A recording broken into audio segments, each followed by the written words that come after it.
الدرك يا جماعة تدرس المملكة الحشيش في الرجولة والكرامة والشرف، عكسهم هم مطبعين بحركة إصبع واحدة دار لهم أزمة داخلية. لكن بعيدا عن هذا سأتحدث على بعض الصفحات والمؤثرين في الجزائر، يعني والله كوارث. يعني راح نتفرج في بعض الفيديوهات يقول لك جبنا معلومات لقيناه باللي إنسان خنشلي على الدركي هذا. لا يا حبيبي، هذا مش خنشلي، هذا جزائري. لازم نمشيو بهذا المنطق، هذا جزائري ليس خنشلي. هاني أنا خنشلي قادر نطلع نقول لك أو ابن خنشلة ماذا فعل، لا، هذا جزائري.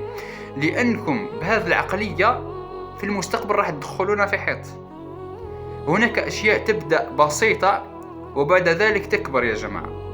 ما كانش حاجة اسمها الشرق والغرب، الجنوب والشمال، لا، كان حاجة اسمها الجزائر.